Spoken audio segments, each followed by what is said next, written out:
Naka-energy na ba ang lahat? Lagi-lagi! Paghanga, pagkayamot, at pagkasabik. Damdamin hindi masambit, sulyap na may pag-ibig at walang buwang sa bibig. Iluluha na lang ba o sa liham ilalakip? Here we are, face to Lihim ng liham. 'cause there's nothing I can do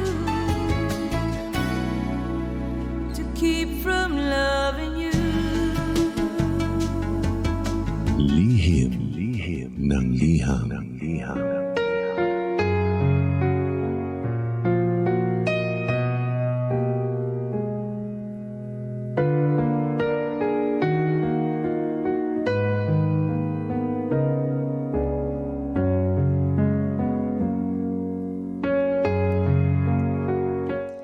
Mahal kong Lindsay. Good day sa lahat po ng nakikinig dito sa Energy FM. At sa paborito po namin dito sa bahay, ang lihim ng liham. DJ Lindsay, gusto ko lang po sanang ikwento ang mga pinagdaanan ko. Sana naman, wag akong i-judge ng mga tao na makakarinig dito. Kailangan ko po ng pangunawa ninyong lahat.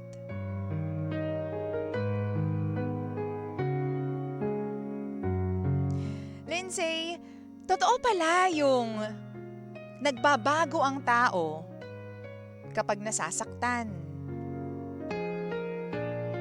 Sa sobrang wala kang tiwala sa pag-ibig, naging playgirl ka na lamang.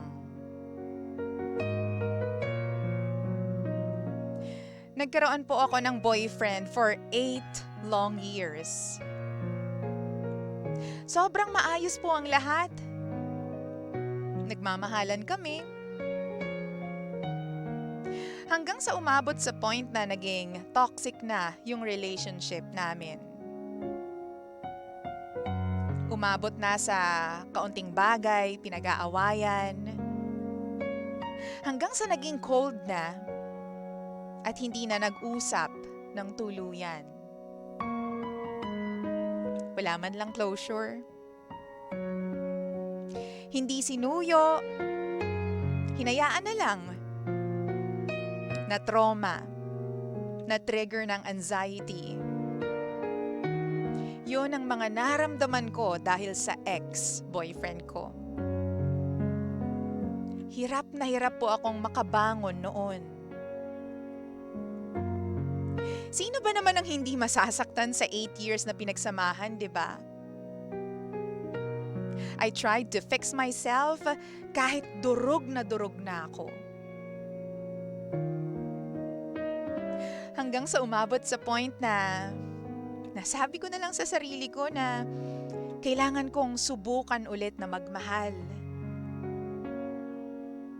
Ginawa ko naman. May naging boyfriend ako.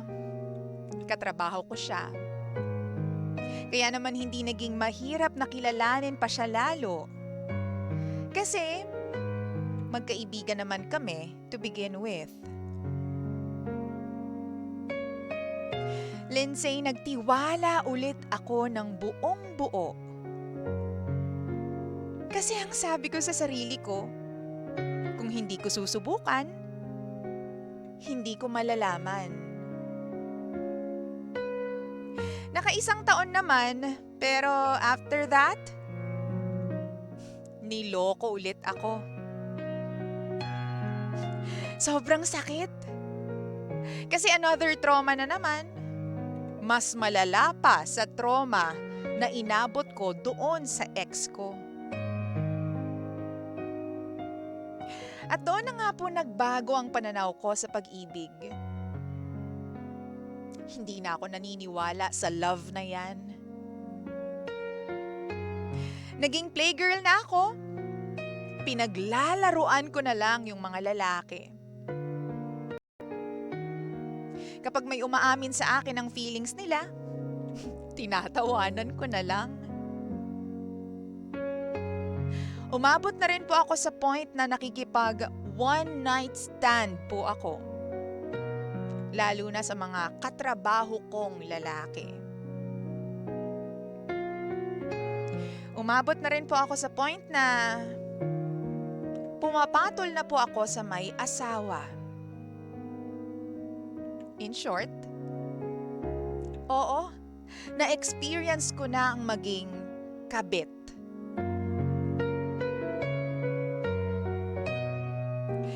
Hindi ko rin alam kung bakit pinabayaan ko yung sarili ko na umabot sa ganito. Sa sobrang galit, trauma, at sa sakit na naramdaman ng puso ko, nawala na yung tiwala ko sa love na yan. Nag-go with the flow na lamang po ako. Kung sino yung gustong mag-alaga, edi sige. Kung sino yung gustong magmahal, sige lang. Pero unti-unti na po akong nagsasawa sa ganito. Hindi ko alam kung paano ulit ako maniniwala sa pag-ibig. Kung paulit-ulit lang din naman na nagmamahal ako, pero nasasaktan lang. Lindsay, ano ba ang kailangan kong gawin para bumalik ako sa dati? Gusto ko na pong ma-in love ulit. Pero hindi ko na po alam kung papaano gagawin yun.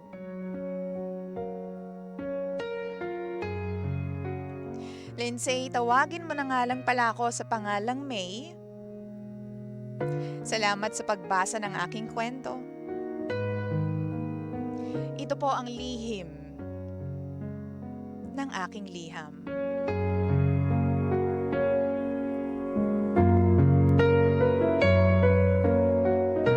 Lihim ng liham.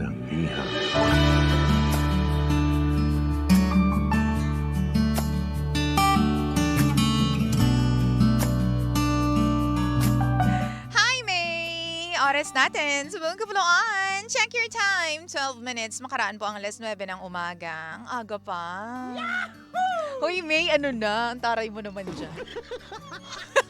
Hindi, doon lang sa part na di ba? Parang go with the flow, ganyan. Pero mahirap yun ha, lalong-lalo na yung matroma ka dahil paulit-ulit ka lang na nagmahal. Wala ka namang ginagawa kundi, di ba, mahalin sila, alagaan sila, di ba? Pero yun pa yung nakuha mong sukli. Yung lokohin ka at ipagpalit ka sa iba. Na-experience mo na yun, Pangga. Oo, na-experience na kaya to ng winner natin sa pang-gash or pang-cash raffle promo. Si Kuya Demetrio Tubora, ng Quezon City. Hindi pa rin siya tumatawag. Meron na lang siyang 3 minuto para manalo ng 500 pesos. Pero hindi pa rin siya tumatawag. Oo. Hello naman kay Ernest Ardina sa aking friendship dyan sa Canada ba? Australia? Charing. Oo. O hindi, na-experience mo na yun. Yung tipong nagmamahal ka lang naman tapos walang ibang sinukli sa'yo kundi pananakit at trauma. Oo, huy, napaka-unfair nyo naman. Pero siguro kasi, hindi naman natin pwedeng isisi lang doon sa mga taong nanakit sa atin yung problema, di ba? Minsan kailangan mo ding isipin na siguro nga, sumobra ako sa isang bagay, tapos nagkulang ako sa isang bagay, di ba? Sabi nga nila kapag nasa relasyon ka, di ba, it takes two to tango. When it comes to, happiness, but it also applies sa mga failure at saka sa mga sakit na nararamdaman natin. Bakit ko nasabi yun?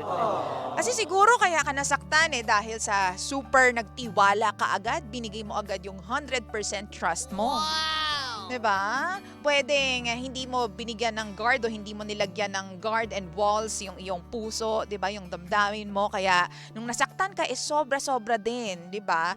Yung pain na naramdaman mo sa puso mo, diba? Hindi naman kita masisisi kasi nga in relationship ka, diba?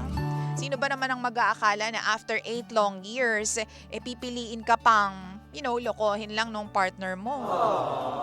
Diba sa lahat po ng mga nakikinig sa atin, ako naniniwala kasi ako personally, na lahat ng tao may kakayanan na magbago. Diba? Lahat ng tao, lahat ng bagay-bagay sa mundo, Yun lang ang tanging sure ako, maaring magbago ang lahat ng bagay. Even yung feelings ng tao na akala mo mahal na mahal mo, even your feelings towards him or her can change in just a snap, di ba? Hindi natin alam kung paano, kailan. So, yun lang ang very sure ako of, that people change. Feelings change, no? Kaya, very important na kapag nasa isang relationship ka, lagi mong i-treasure yung, alam mo yun, present moment. Kasi hindi mo alam kung bukas ba, makalawa, ganyan pa rin yung nararamdaman nyo sa isa't isa. Kung bukas makalawa ba, biglang may kumembot sa harap niya, di ba? It's, more of trusting yourself, di ba? Kaysa trusting yung love mo or yung taong mahal mo, di ba? Hindi ko sinasabi na wag mong pagkakatiwalaan yung taong minamahal mo. Pero, wag mo lang ibigay siguro, friendship, yung 100% na tiwala. Wow! Some people might not agree with me on this, pero ako naniniwala ako na dapat mas 100% yung pagtitiwala mo sa sarili mo na whatever happens, kung saan man mapadpad, di ba, ang relasyon na ito, or kung saan man ako dalhin ng pagmamahal na ito, kakayanin ko ulit bumangon, di ba? At kakayanin ko na i-pick up ulit yung sarili ko kung masaktan man ako. Kasi ganun ako kalakas, ganun ako ka-strong. Para sa akin lang naman yun. Kasi di ba, hindi mo naman talaga pwedeng sabihin, di ba, in plain view na, itong boyfriend ko na to, hindi ako lolokohin nito kasi 8 years na kami. Di ba? Hindi mo naman pwedeng sabihin na, mahal na mahal ako nitong girlfriend ko. 5 years na kami, di ako lolokohin yan. Di ba? Di. Maganda kung ganun yung iniisip mo dahil meron kang tiwala sa kanya. Pero, you know what I mean, when I say na lahat talaga ng bagay nagbabago. Mag-asawa nga naghihiwalay di ba? Oo, kahit ilang taon na silang magkasama, may anak, may pamilya na, di ba? Lahat-lahat, well-established na everything. Pero may nangyayari pa rin talaga. So, kailangan lang maging prepared ka sa mga maaaring mangyari should you decide to fall in love again. And kung may chance, kung dumating man yung tao na yan sa puso mo, 'di ba, sa buhay mo, give it another try. Kasi alam mo, sorry pero ako super fan ako ng pagiging in love talaga. Mahal ko pangga ako, baby ko. Oo. Ang sarap kaya nung feeling na in love ka. Tapos yung tao na in love ka with is in love din sa'yo. Diba? Ang sarap ng ganyang feeling. Kaya alam mo, yung tipong ang daming na-fall doon sa parang 3 months na relationship. Yung first 3 months ng relationship, diba? Nandyan yung lahat, magical lahat, diba? Napaka-ideal lahat. Wow! Susunduin ka, ihahatid ka ng jowa mo, diba? Bibilhan ka lahat ng pagkain na gusto mo for the first probably 3 months. Pero after nyan, diba? Medyo nagle-laylow ng konti, nababawasan yung effort. Kung dati araw-araw ka tinatawagan, magiging 2 times na lang or 3 times a week na lang, ganyan. Diba? May mga bagay talaga na magbabago Kasi matagal na nga kayo, sinagot mo na siya, and nagiging familiar na kayo sa mga galaw ng isa't isa. Diba? Pero yun din yung problema ng ibang mga tao, lalo na ng mga lalaki. Kasi masyado kayong nagiging comfortable, diba, sa responsibilidad ninyo or the way you do things sa isang relasyon. Diba? Masyadong nagiging komportable. Kahit mga babae naman. O kaya nawawala yung spark, nawawala yung magic, di ba? Hoy, basa tayo ng comments dito. Sabi dito ni Ate Feli, tiwala ka lang po, sender. Lahat tayo bibigyan ni God ng makakasama natin sa buhay. I agree Promise yan. Sabi naman ni Yvonne, marami tayong makikita at makikilala, makakasalamuhan na iba't ibang tao. Pero ang iba doon, bibigyan tayo ng kabiguan o aral sa sarili natin. Mahirap din magtiwala ulit sa ibang tao, lalo na't same scenario ang nangyari sa atin. Ako ilang beses na rin po ako, di ko na na-experience na maloko sa iba't ibang rason. Unexperienced din na yung maloko sa iba't ibang reason, di ba? Oo, minsan may isip mo na baka wala talaga tayong makikilala na iba. Pero ang may papayo ko lang kay Ate Sender, kailangan nating tanggapin ang lahat ng kabiguan po natin, di ba? At wag natin isisi sa ating sarili ang mga kabiguan na ito. Acceptance at forgiveness po ang kailangan ng soul natin para maging happy ulit tayo. God bless you. Aww! Yahoo! Sabi ni GJ, nako, may magtika ka muna. Mahalin mo muna ang sarili mo bago ka magmahal ng iba. Sabi naman ni RJ Kim, heal yourself first, love yourself more, know your worth. Huwag mong sirain ang buhay mo sa mga lalaking hindi ka deserve. Darating din ang tamang lalaki para sa'yo. Don't force yourself na ma-in love agad. Enjoy your single life. Oo, tama ka dyan, RJ Kim. At ako naniniwala ako na i-dictate mo talaga eh, 'di ba? Naniniwala kayo dito na kayo yung nagde-dictate kung sino yung mga maa-attract mong lalaki sa buhay mo. Girls, naniniwala kayo dyan? Ako kasi personally naniniwala ako dyan. Yung tipong kung gusto mo ng seryosong lalaki, kailangan yung package mo, yung the way you carry yourself and the way you project yourself, tipong pang-seryosohan, 'di ba? Hindi mo pwedeng hilingin sa mataas o di kaya naman hindi ka pwedeng maghanap ng lalaki na seseryosohin ka pero ikaw mismo hindi ka seryoso, 'di ba? 'Di ba? Tama naman ako doon.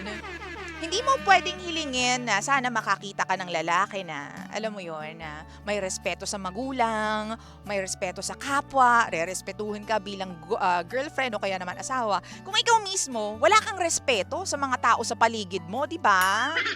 Oo. So, kung ano ka, yun ang ma-attract mo. So, kung meron kang gustong baguhin sa sarili mo, naniniwala ko na kailangan, or gusto mong baguhin yung mga lalaking na-attract mo, dapat baguhin mo rin yung sarili mo kung paano mo ipapackage yung sarili mo. Diba? Sabi naman ni Carl Tanales, hanapin yung taong tama sa'yo at darating ang tamang panahon at oras. True. At alam mo, pinagdarasal yan yung taong darating sa buhay mo. Ipagdasal mo yan. Kasi lagi ngang sinasabi at lagi kong, sinasabi dito sa Lihim ng Liham na ang yaman, ginagawa yan ng tao. Trabaho ka lang, magnegosyo ka, 'di ba? Maging hardworking ka, mag-OT ka palagi, no? May posibilidad na makaipon ka tapos i-invest mo sa mga bagay-bagay, then yayaman ka. Nagagawa ang yaman po naniniwala ako diyan. Pero ang asawa na matino, ang asawa na sasamahan ka hanggang sa pagtanda mo, pinagdarasal yan, Pangga. Pinagdarasal yan. Manalig ka lang sa nasa itaas kasi hindi naman siya natutulog at lalong hindi siya madamot. Ibibigay niya yung gusto ng puso mo. Basta maging maging sincere ka lang sa lahat ng prayers mo. Diyan ako naniniwala. Pangga, syempre naman, oras natin sa buong kapuluan. Check your time, 9:22 na po ng nagmamagandang morning. At kasama niyo pa rin ang nag-iisang girlfriend mo sa radio. My name is Lindsay. Lindsay. Maya-maya ng konti, tatawagan na po natin itong winner natin, si Kuya Demetrio Tubora ng Quezon City. Tingnan natin kung mananalo siya ng 200 pesos sa pang-gash or pang-cash raffle promo ng Energy FM. In the meantime, giving you more music coming from Piolo Pascual and Sara Geronimo para sa mga taong hindi marunong magmahal o hindi alam kung paano sisimulang ma-in love muli. This one is for you. This one is called Paano Ba ang Magmahal? Ito na naman